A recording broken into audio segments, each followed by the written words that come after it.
Under today's lesson, we'll look at transformation, and transformation will focus on the diffraction.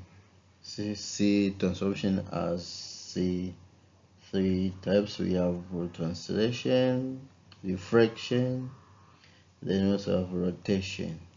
But for today, we'll focus on diffraction. Under diffraction, diffraction means you are just flipping the diagram that you have. You flip it the other side. So in here, under diffraction, the first thing you have to create the mirror. Create the mirror across a line which you are given. The mirror is very important here under diffraction. Then the common reflections that we have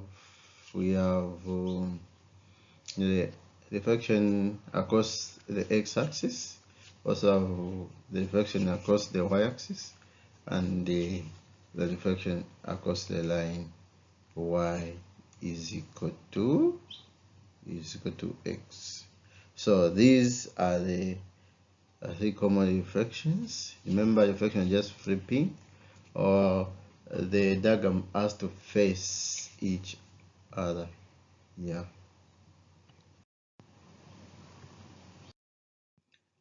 Let's now look at the question 2024 paper 1 and internal. The diagram below shows a triangle ABC with vertices M 2, 3, B 4, 2, and C 4, 4. Triangle ABC is mapped onto triangle A₁B₁C₁ under a reflection in the line x is equal to 6. Draw triangle A₁B₁C₁ on the diagram below.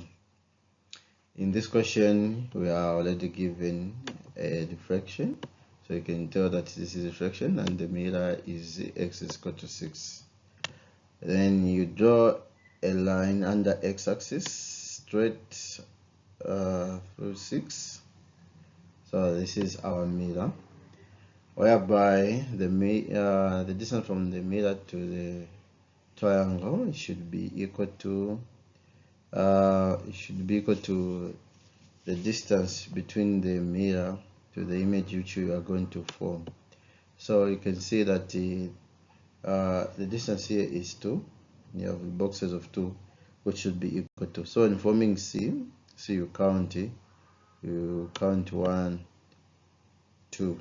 So this is where our point C will be, and this C we will call it C2. Then another distance here from the mirror to B2. Our B2 will be here. So you name it B2. Again, the distance from the mirror to A2, here it is 4, 1, 2, 3, 4. It will be here as our A. So here is our A2. Then here we join the points with straight lines. Okay. Right. So now we have the image being formed, which is flipped. It's the same triangle flipped. Here we can see the distance between C and the mirror is equal to the distance between the mirror and C2. Same as the distance from the mirror to B should be equal to the distance between the mirror and the B2, also with the A and A2. In this case, under diffraction means you have already answered. So this is how you answer when already given the diffraction. This is our answer. Thank you very much for joining me in today's lesson. Bye bye.